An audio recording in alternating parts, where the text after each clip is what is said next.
This is Maple Leaf Pro Wrestling. Welcome to Mayhem. Don't you dare miss it.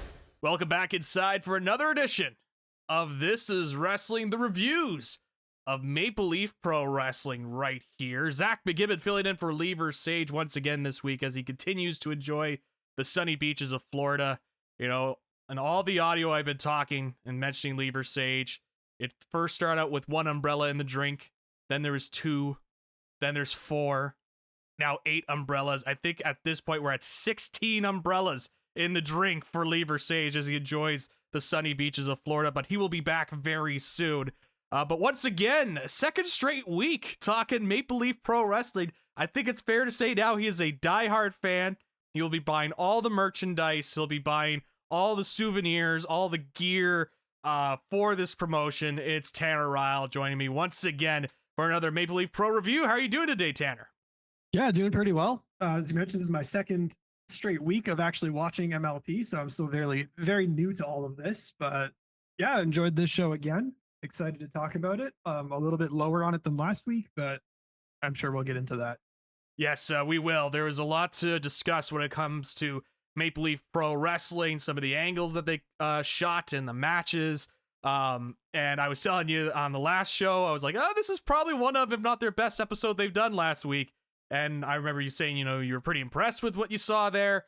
But this week, I think we're sharing in the same mindset here, where took a little bit of a downer in the sense that went a lesser in quality in terms of some of the stuff that they put on the show this week. Still some good stuff that I enjoyed, and I'm interested to hear your thoughts on some of the segments here. But again, this is something that you kind of see with Maple Leaf Pro. Sometimes you get some really good weeks where you get some really solid wrestling, and then you get some other weeks where it's like, oh, there's some good wrestling in here, but then there's some other stuff that kind of makes its way into the product, and you're like, I don't know if I love this as much, and they seem very focused on a certain element of the product, but we'll talk about that here in a moment. And I think it actually, to kind of start off the show, I think this opening segment kind of perfectly encapsulates some of the things with Maple Leaf Pro Wrestling, because again, I asked you this question last week, and I'm going to ask this question again this week.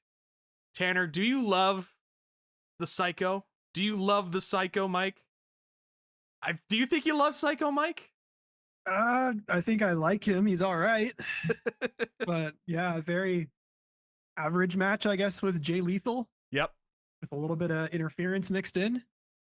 Yeah, there's a lot to discuss here when it comes to this. This is kind of like the thing with MLP, is that it's very clear based on, since really episode 1, they really want Psycho Mike to be one of those defining characters of Maple Leaf Pro Wrestling. He's been somebody that's had these different backstage segments. They've had these different promo packages that they made for him. Now he's got this match with Jay Lethal from Ring of Honor. And this was your mix of, you had some, you know, some of the in-ring work here, but then you incorporate more of Psycho Mike's sort of comedic stylings, comedy wrestling stylings, leading to the run-in from the Lethal Twist. And what do you make of a Psycho Mike calling for the body slam? The big pop in the building of who wants to see a body slam? Were you like, yeah, you're, you know, pumping your chest. You're like, yeah, let's go. I want to see a body slam here tonight. It was fine. It felt a little WWE to me, of just, yeah, let's get the crowd to do this thing whenever I say to do it. It was fine. I guess it doesn't bother me as much as like a yeet or something like that. But yes. See, you're starting to see that kind of resonate through from Tanner with some of the criticisms. I love it. Like, he seems very over, and I thought it was a fine match for a weekly show and an opener, but I think obviously the big thing was the ending there with a bit of interference from a new debut. Yes, and they were really hyping this up on commentary. Again, Mauro Ronaldo and Don Callis providing the commentary on this one. But you had the run-ins, again, in the big 2026, in the year of our Lord 2026, Zach Gowen and Billy Gunn are getting involved in angles on television, especially the Zach Gowen one. Billy Gunn, I can at least somewhat understand because he's been on TV the last couple of years, even if I feel like I'm sitting there and thinking, why is Billy Gunn here? But Zach Gowen especially, I'm like, whoa, I can't believe he is on this national big Canadian promotion that you're launching on TSN, and here comes Zach Gowen. But he comes down for the run-in, and they get the lethal twist out, and you think, oh, Psycho Mike, finally, he's got the upper hand. You know, he has his allies, and again, can't believe I'm saying this, but Psycho Mike has his allies, and Billy Gunn and Zach Gowen come in to make the save and save the day. But a big debut here in Maple Leaf Pro Wrestling, and what Mauro Ranallo said, one of the hottest free agents in all of professional wrestling, Steve Maclin, jumping the ring, attacking Psycho Mike. Jay Lethal comes in, gets the victory, and you get a promo from Steve Maclin saying, I've got no one controlling me. I have no orders. I'm a free man. And if you've been following on social media, he's not been too kind to the old boss of TNA before, or I guess post Scott D'Amore. He's been pretty vocal about that, carrying that over here into Maple Leaf Pro. What did you make of this Steve Maclin debut in Maple Leaf Pro? How much Steve Maclin have you seen? I guess is a good question as well. I didn't see any of his TNA run, which I think is where like a lot of this character would be coming from, and him being sort of a main eventer. I remember him in WWE, which was what, the Forgotten Sons? Yes, Was there that you it? go. Yeah, I don't think that run was really too much to write home about when he was in WWE. I know he's Deonna Purrazzo's husband. Yep. That's about it. But I mean, it seems like they're really trying to establish him here as a guy. And maybe if Scott D'Amore was the guy that brought him into Impact in the first place, there's probably a bit of a relationship there. And I don't think he was a terrible promo. It wasn't incredible either for what it was. But yeah, I'm a little interested to see what they do with him. I don't think I'd personally be in the crowd doing the holy shit chant whenever he arrived. Well, you know what was funny about that too? It's so discombobulating when I hear announcers swear, but Mauro Ranallo is like, holy shit is right for Steve Maclin. I was like, look, I have seen Steve Maclin. I actually remember a couple of years ago, he took on Josh Alexander, put a pin on that name for later on in the review. He took on Josh Alexander in Toronto. I believe it was TNA Rebellion was the show a couple of years ago that I went to with a couple of buddies of mine. And it was in this nightclub that was really, really nice. Like, it was like all these lights and whatnot, looked really good on TV. And I saw Steve Maclin, and I had heard a lot about Steve Maclin in terms of his hustle, ability. Guy wants to work hard and wants to get better. Clearly, he's improved since his WWE run, and he's been able to turn that into a TNA World Championship run. It was one of the focal points of TNA for a while, and you could at least say with TNA that they have found a guy, they made a guy, and they pushed a guy. But having seen Steve Maclin, it's one of those deals where you look at him and it's like, I think there's a spot for him. I think obviously he comes in very motivated, and he's very good at trying to make himself a guy in his surroundings.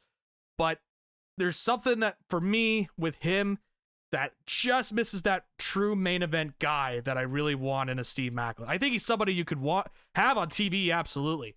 Do I think, you obviously it's pro wrestling, you try and push some stuff, maybe even a little over the top, but I don't know if I was buying Steve Maclin, one of the hottest free agents in all of professional wrestling coming in. That one I felt was a little excessive, but I was like, whoa, like Steve Maclin, they mentioned his TNA run. He comes from TNA, a former world champion. Now here he is in Maple Leaf Pro. I get you're trying to sell it, but there's levels to it, right? When it comes to trying to debut it. And that's why I wanted to get your opinion, where you were like, whoa, this is a big free agent coming in. I mean, we'll talk about the man that they've also been featuring a lot, Adam Copeland. But there's a difference between Adam Copeland and Steve Maclin, I would find, when it comes to level of star power, being like, oh, this is a huge, pun intended, pause, as Mauro said it, impact. Yeah, well, if we talk about hot free agents, I think I could probably name a number before my mind would even get to Steve Maclin. And right. I know this was recorded on a delay. Yes. And some of those names maybe wouldn't have been available when this happened. But, we're not exactly talking about Ilya Dragunov or The New Day or Motor City probably would have been available back when they taped this. Yep. I could probably go through a few more names before I would really get down to, oh yeah, Steve Maclin left TNA. Yes. But I guess for like an MLP, this isn't AEW, it's not WWE. Maybe he can be a guy there. Yep. And maybe he can be a challenger for a Stu Grayson or Josh Alexander. We'll put a pin in once again. Yep. But yeah, I thought it was a perfectly fine debut. Interested to see what they do end up doing. I didn't see any of that main event run in TNA, so yeah, it's something to keep an eye on. Again, I'm not totally down on Steve Maclin. I think there's certainly a place. I wouldn't even be surprised if he ends up showing up in an AEW or even goes back to WWE with the role that he's been in. But in this case, like, hottest free agent, like, it's a little heavy. I know what they're doing, but it's a little rough. By the way, before we get into some of the vignettes here, did you notice some of the dubbed in lines from Mauro Ranallo on commentary? Where I noticed that last week, actually. Yes. There was the one part, I think it was in the opener when it was our old buddy Rhino. Yes. Doing his thing where you could noticeably like hear the audio change on the mic. Yeah. I did pick up on that a little bit. It's stuff like that like totally, like, I get it. I guess when I first started noticing it, this was when Adam Copeland was officially announced for, like, that's a hottest free agent or one of the biggest stars in pro wrestling is here in Maple Leaf Pro. That's something like, okay, I'm locked in. But you could tell that they had Mauro go into an audio booth somewhere and say, oh, Adam Copeland, he's coming to Maple Leaf Gardens on October 3rd. Don't want to miss it, right, Don? And then there's like a little pause, and then Don starts his commentary afterwards. There's a couple of times, and I noticed it again this episode, there I'm like, that's a little off-putting. I know you're trying to like promote, but nonetheless. Let's get to some of the vignettes here. We had a vignette for PCO. What do you make of the PCO gimmick at this point? I mean, it's hard to believe here, Tanner, but the match he had with the former Walter, now Gunter, where he really showed himself out at WrestleMania weekend, that was 10 years ago, which is hard to believe. There. You were there. That's right. I was in Dallas. I was not at the match for PCO Yes. and Walter. Yes. But I remember was in watching Dallas, that match. Texas, hanging out with my guy Terry Funk. Me and him, BFFs, met in the Yes. Dallas Aloft Hotel. Oh yeah, I imagine you were at the Double Cross Ranch in Amarillo, Texas, waiting to show up for the Dallas shows. I'll definitely say Was the PCO and Walter match, was that in Dallas, or I thought that was in New Orleans? I could be wrong. I know there was well, you said 10 years ago, so that'd be 2016, which was Dallas. Oh, so maybe I have my times wrong. Maybe it's close to 10 years ago, but I will fact check this for myself. I could have that wrong, but nonetheless, still closer to 10 years than it was last year. How about we go with that? Okay, so it happened in 2018, so that's my apologies. Okay. So that would have been New Orleans. So that was 8 years ago, but still, like, it's hard to believe we're getting close to 10 years on that match. And so we saw with PCO his rise into the independents. It essentially a rebirth, no pun intended here, of PCO. And now he's got this Frankenstein gimmick. Now you're seeing this really continue here in MLP. What do you make of the PCO gimmick here in 2026? I'm going to be honest, it didn't really do it for me. Yeah. And I don't usually like these dark, kind of spooky gimmicks. I say as Undertaker is one of my favorite wrestlers of all time, but like I never got the Bray Wyatt thing, especially the Fiend. And then I wouldn't say his match that we're going to talk about was overly impressive for bringing me in. Made me feel a little bit like Rhino last week. Mm-hmm. Although I do think PCO is a little bit better than Rhino in the Big 26. Yeah. So yeah, I thought it was fine, but it's really not what I look for in my professional wrestling. Mm-hmm. Respect to those who like it. Yep. I know he had quite the run in Ring of Honor, and a lot of people are very high on him and some of his Impact stuff, but at PCO, not really for me. Yeah, so I've said it before. I know Carl pretty decently well. He was one of the first wrestlers that I have had extended conversations with, that I would call like a name in the industry, and that I still will chat with every once in a while. But having to be the unbiased and looking at it from a, like, there's not been much evolution of this gimmick, of the Frankenstein gimmick. I think I enjoyed it because it was so unique and different than anything else in wrestling at that time. but there hasn't really been much that's changed with it since then. Now, having said that, I've been looking at the MLP's YouTube views, and I know you can't look at it as an entire thing. There's so many different facets to pro wrestling when it comes to what is over and what is not in the most simplest of terms. But a lot of the videos of PCO get some of the highest views for them, and it continues to be a draw, and we'll talk about it here with a match against Chris Chambers in a moment. But it's still something that kind of resonates with people. People still like the PCO gimmick. So it's one of those things where it's like, for me, I'm like, I think the gimmick has kind of run its course a little bit. And PCO is not getting any younger as he takes more of these hellacious bumps. But at the same time, there is a difference. It's with any sort of the wrestling promotion reviews, right? With WWE or AEW, where you have some people that are over that I just don't understand why they're over, but they're over, and I can't deny it. Like Jey Uso to an extent. I'm not saying PCO is Jey Uso, but you know what I mean when I say that, right? So, and I think I do get it from the business perspective, and I think we talked about this with Rhino last week. It's like people do know the PCO name. You mentioned the YouTube views there. I'm sure he's a name that they'd probably put in like commercials on TSN and be like, oh, PCO's on tonight when you're done with whatever's in that 11 o'clock slot.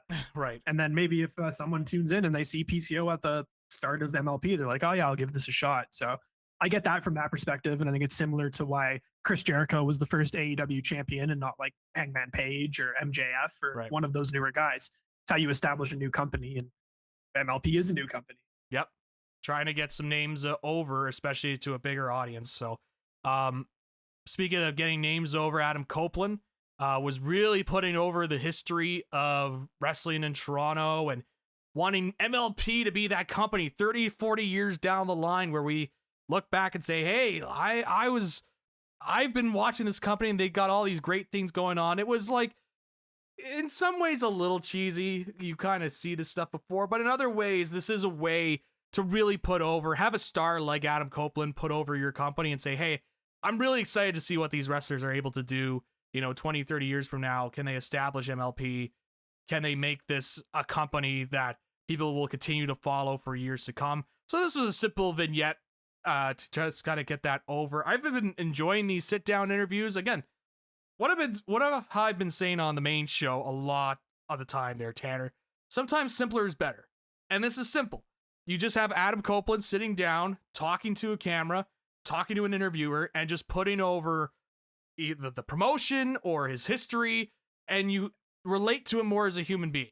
That's it. Doesn't have to be super complicated, and these vignettes that they do are some of the stronger vignettes they're able to do. Plus, it helps when you have a big Canadian name like Adam Copeland being involved with your company. Yeah, I think it makes a lot of sense. And I mean, every time Copeland does it, it comes from a place of like genuineness, and you can tell that there's some real emotion behind it. It's not just him promoting, which I'm sure he does jazz it up just a little bit for the cameras, but yeah, it comes from a real place. And talking about the history of wrestling in Toronto, I certainly enjoyed it. Yeah, I think it's a no-brainer for MLP to bring him in and sell this first pay-per-view. So yeah, it's great to see him, and looking forward to when we can actually see him in person in the ring. Yes. In MLP. Yes, that I imagine will be coming up soon. Now let's get into the match with PCO. We go through the smoke and we see this entrance for Chris Chambers, and his nickname is the Half-Baked Kid, Chris Chambers. HBK. Those are some good, those are some good initials there. Somebody should continue with that. And clearly Chris Chambers has found something to lock into. He comes out with Taylor Rising. Again, the match with PCO. It's funny with PCO, man. Like, there's a couple of times here where you could tell he's just having a tough time, like, throwing somebody into the ropes. But then all of a sudden he does a dive to the outside, lands like face first or on his back. And I'm like, oh my God. Like, I can't believe he's still taking these crazy bumps here in the big 2026. It's unbelievable. Yeah, that was quite the dive. That was probably my standout moment from the match, but very short. It's my first time seeing Chris Chambers, and yeah, that HBK thing is kind of funny. That did pop me a little bit, but what did you make of Morrow's commentary on that entrance too? Yeah, that was the highlight for me. Morrow just sold it absolutely. Like, before we even saw Chambers really coming out, I was like, all right, I got to pay attention to this guy. And, Yes. I was familiar with Taylor though. She's been at a couple C4 shows here before, but I don't believe Chris has been. So No. I think that was the first time year for me. Yeah, Taylor Rising's been somebody that's had a couple of matches on MLP so far. She had a match with Alexia Nicole. She's worked NWA recently, so she's somebody that's continuing to get her profile increased here, and certainly in Maple Leaf Pro. But as you mentioned, very quick match, not much to really take away. You've seen kind of one PCO match at this point. You've seen them all when it comes to these shorter, gonna throw his body on the line. And then just be able to beat him up. And then after the match, Taylor tried to do the low blow onto PCO, but it doesn't work, Tanner. The low blow doesn't work. And he's not human. He's not human. That's right. It's the finest creation, the perfect one. Was able to get this one, the perfect creation. But then he gets hit with a ring bell. That drops PCO, and then at the end you had one of the commentators ask if Chambers and Taylor Rising has a death wish. So this program must continue, Tanner, is the way that went about, and he was promoted for a match next week, which we'll talk about some of next week's match in a moment, but we're already in the main event. We're just flying by here. An hour of TV, we're already at the main event here. Giselle Shaw versus Dani Luna for the Maple Leaf Pro Women's title. This has been something that's been built up really since episode 1. The feud between these two. I've gone on the main show before, talked about Dani Luna and saying this is somebody that needs to be on your roster today. You need to push her on TV. Would not shock me at all if, with the way that they did this program, that she eventually is going to make her debut at Wembley. That'd be the third person in the Brawling Birds. Like, I could just see it with Dani Luna. I think she would fit that vibe perfectly. But Giselle Shaw defending her women's title against Dani Luna. This was a lengthier match, about 10 minutes. But what did you make of the match here between Giselle Shaw and Dani Luna? What were your big takeaways? Yeah, first time I've watched Giselle Shaw wrestle in probably 5 or 6 years. It's been a while. I've always seen her before, and I was just checking. And yeah, Dani Luna's done a couple of matches for C4. I think we mentioned last week, Subculture did a 6-man, and Spitfire, Dani Luna and Jody Thread against TDT back in 2024. So not my first time seeing her, but I thought it was a pretty solid match here. It seemed like the feud had been built up fairly well from what I saw in that video package. You mentioning it's been since week 1, so seemed like they had a pretty good program going into this. I thought it was a good match, but I don't think it was a great match. Yeah. And there were moments for sure, like I didn't mind the Claymore at the one part, the power bomb, there's a couple of spots in there. But for me, it ended very quickly. And it wasn't when I thought it was going to end. So the finish kind of threw me a little bit. And I thought, that's your main event. And obviously there's something that happened after this, but I felt a little bit let down by this being your big main event women's title match that it seems they've been building up for a couple of weeks. Yeah, this was share a lot of the same thoughts there. I thought this was a good match, and that's going to be the general theme with a lot of these matches for Maple Leaf Pro right now, is that there's been a lot of good. I think we were getting I think we had the one great match there last week with Stu Grayson and Rohan Raja, where I was like, this is a really good match. But yeah, this is a good match. You had a some of the stuff in between where, the top turnbuckle pad comes off. You have the interference, or not the interference, but rather the title belt gets used in the match as well. So you had some stuff in between, some gimmicks to just kind of keep this thing going. But as you mentioned, it just kind of ended. And I was like, oh, that's it. All right. Like Dani Luna was saying for weeks, is like, if I win this title, like this is something to prove to people that I belong at this stage. And Giselle Shaw's good champion. Again, some of the simple stuff, it hasn't all been perfect. There's been some blips here and there that, Lee and I have discussed on the show previous about just some of her commentary and some of the angles that they've done. But overall, this was a pretty decently built feud here. But then it just kind of ended. I was like, okay, I guess that's over now. I guess, Giselle Shaw is able to retain and keep the belt, so she continues to be the MLP Women's Champion, and didn't really give off an indicator that it's going to be Dani Luna getting back in the mix here or anything like that. It was just all right, match is done. Wipe your hands and let's get on to the next segment. It just kind of felt a little bit sudden. And that's, could be one of the drawbacks when you are down to a 1 hour TV show and you got to get things moving, is that sometimes you're not able to let things breathe a little bit. Yeah, absolutely. Like you said, I just thought it was a really weird ending for that match. But definitely some thoughts on the end here, because I didn't think this was happening. I thought that's it. Like, we're already done here. And then out comes the champ there, Stu Grayson. Well, that's right. Yes, you have Stu Grayson in the main event. Quickly before that, you had a vignette as well with Steve Maclin saying he's going to create mayhem. It's mayhem for all. You're getting mayhem, and I'm getting mayhem. We're all getting mayhem. You get it because the show's called Mayhem? Yeah. Zach? Oh, man. I got a secret. It's it's so smart. It's I can't believe it. It's all connected. It makes so much sense. So it's mayhem for all of us. You're getting mayhem. I'm getting mayhem. We're all getting mayhem. But as you mentioned, Tanner, the match wasn't the end of the show. No, we had a promo segment to end the show. And we go to the ring, and Stu Grayson has the 2 championship belts, the interim Canadian title, and also the Champion's Grail, the PWA Champion's Grail. Got the 2 belts. He's holding on to it, and he's kind of going around the ring, and he's talking about, I feel so good having both these belts, that not only do I feel like I'm the best in all of Canada, but I feel like I'm the best in all of the world. It's got a big pop. Thinking here is like, oh, what's going on? Why do they have this as the main event? And just after that, you have the return of the walking weapon, Josh Alexander. Something that you alluded to last week. You're like, I can't wait for the eventual Stu Grayson Josh Alexander match. They heard you and they said, you know what? We're going to give Tanner what he's asking for. He said he's going to watch the next week of Maple Leaf Pro. We're going to try to keep him invested. And so here comes Josh Alexander. They have the face-to-face confrontation. You have the holy shit chance in there as well. And they both hold their belts up.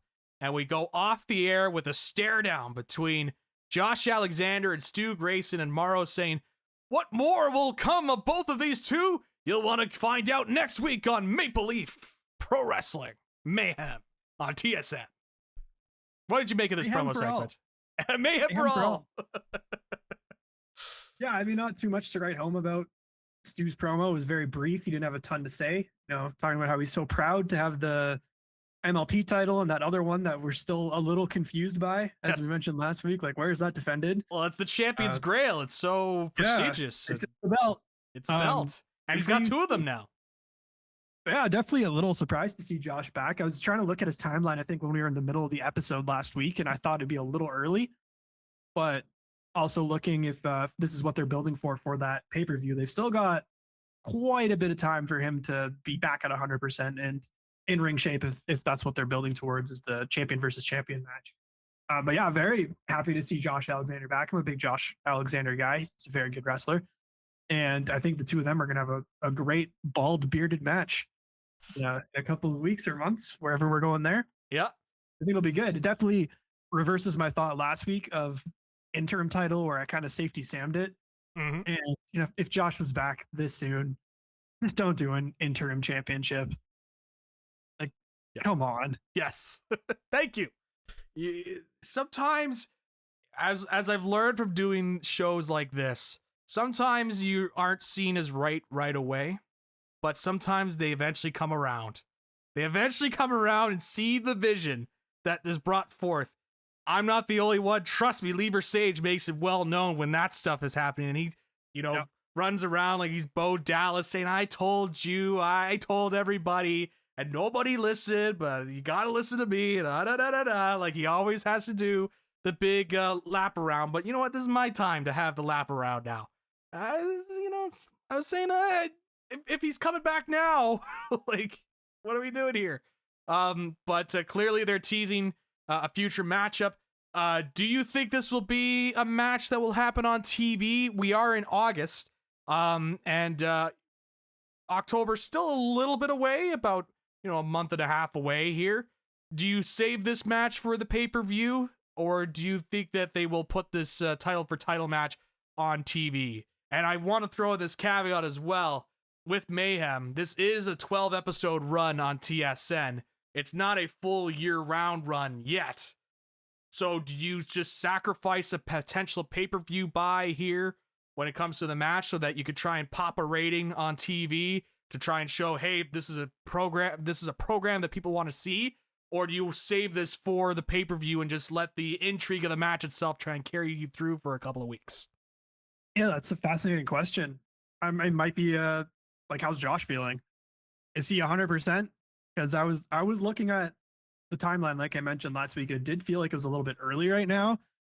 So maybe they're bringing him back like before he is 100% good to go. And they do want to save that for the pay-per-view, because I think a champion versus champion match is a good way to sell your pay-per-view on top of Copeland coming in, because I don't imagine Copeland's going to be winning the title, but I also don't imagine they're going to have him lose at Maple Leaf Gardens. So that's probably a couple of separate matches there. I did actually get a spoiler. I see who Copeland is facing. Okay. So we won't say it on this show. I'll add that in. Nope, of course not. Yeah. Of course So not. so you and I now know what's going on here.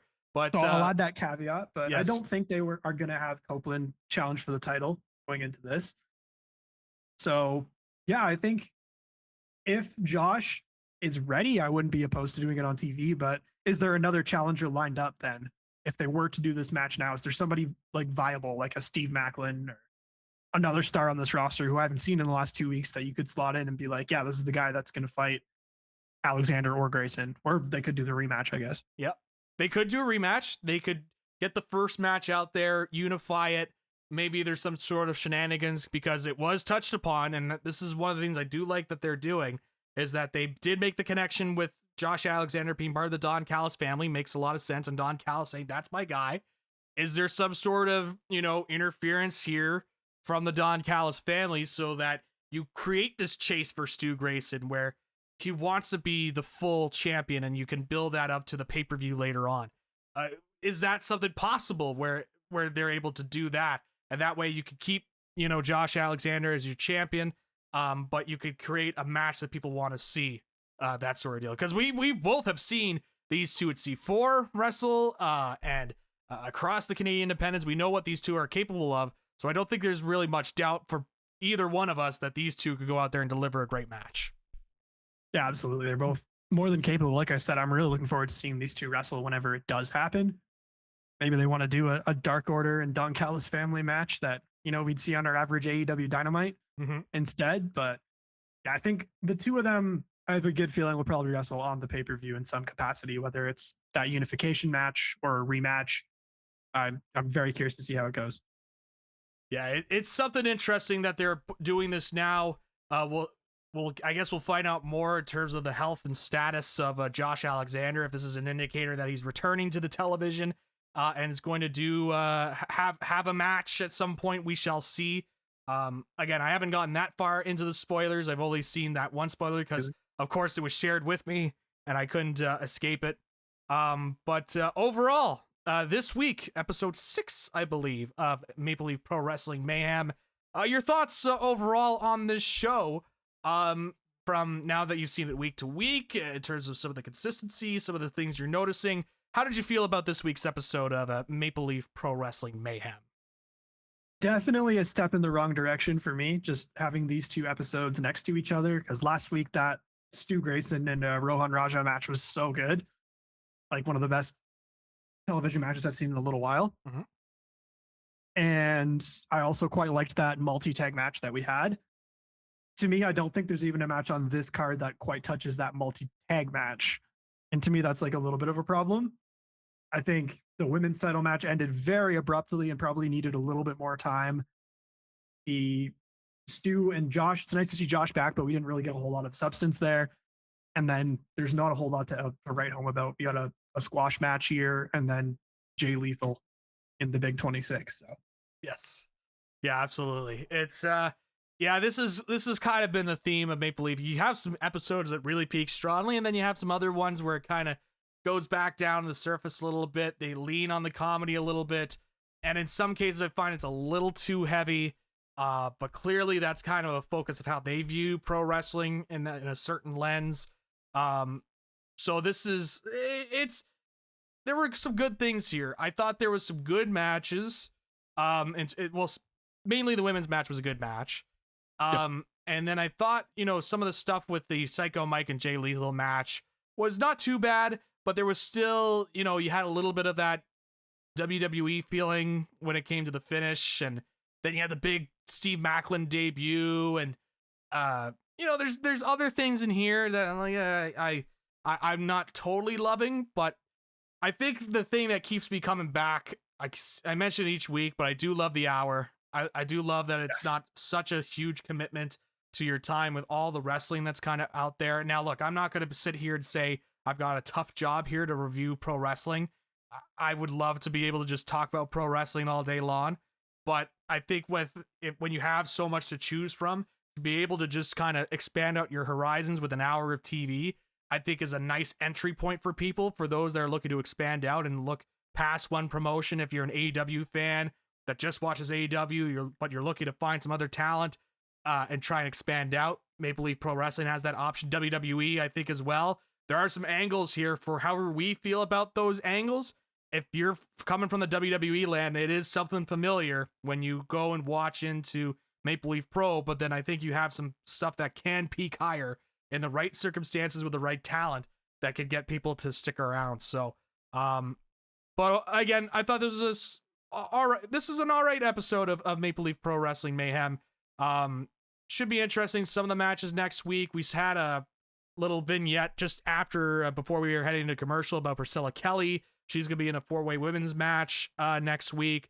PCO is back again, but this time he's going to tag with Shotzi Blackheart, and we're going to run it back. We're going to get Chris Chambers and Taylor Rising taking on the team of Shotzi Blackheart and PCO. There's a debut that's going to happen on the show, but I have lost the name, but it was one of the wrestlers that they have been promoting on TV for a couple of weeks now. So a couple of things to kind of keep an eye on for Maple Leaf Pro for next week. But yeah, it's once again, Tanner, I appreciate you. I reach out, hot tag in, bang, comes in, full babyface comeback here. He's got that piston fire going, and he has been knocking it all out of the park ever since making that hot tag and reviewing 2 episodes of Maple Leaf Pro Wrestling. So really do appreciate your time. Pretty sure Lee will be back next week, unless you wanted to hop on and say, hey, you know what? Have me on for the Maple Leaf Pro Wrestling review. I'm practically a hardcore fan at this point.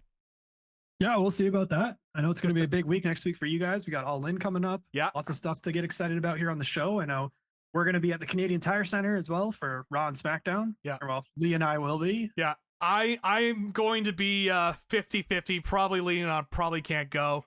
It's things changing in the workspace that's preventing me from potentially going to the show on Monday. So I did want to go this before people start going, oh, Zach just backing out because it's WWE. First of all, Tanner is also in on this recording, and he's somebody that is going to the show come hell or high water. So he's going to be there.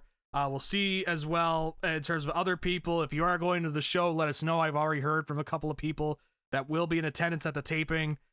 So I'm very interested to hear what people have their thoughts on the double taping taking place on Monday. There's gonna be a lot to talk about, I imagine. But I might not be able to work this one out, unfortunately. I really want to go, but all right, we'll have you and your wooden cutlery at Yeah. Ben Sublier's house. Yes. On Sunday. You're all in. Yeah. And I won't be at your house on Saturday. Sorry. No. Yes, it will be Sunday early afternoon into the morning, right? It's going to be like 12 o'clock when things start, at least pre-show, Something I like think. that. So I appreciate that, because as someone that has had to cover the Red Blacks on OSN, the Red Blacks play later on that night, so that is going to be a tough one afterwards. So it'll be nice to have some all-in beforehand before having to endure, and maybe, just maybe, you never know, it's the first time they're taking on the BC Lions this season, so we'll see if they're able to beat BC, but not a great season to say the least for the Red Blacks. But on OSN, we give you your pregame show, we give you your postgame shows, and we follow it each and every week, come hell or high water in some cases, but we deliver it. So a lot coming up. Again, appreciate you coming on here, Tanner, talking some Maple Leaf Pro Wrestling. Again, a big week coming up on the wrestling world that decided to talk about for next week. Obviously, the big show coming into WWE, coming into Ottawa, the WWE shows of Raw and SmackDown on Monday, the double taping. And then later on, you have All In, another Maple Leaf Pro, of course. So much coming up on the wrestling side of things that you'll want to stay tuned in for. But for Tanner Reil, I'm Zach McGibbon. We will see you on the next episode of This Is Wrestling.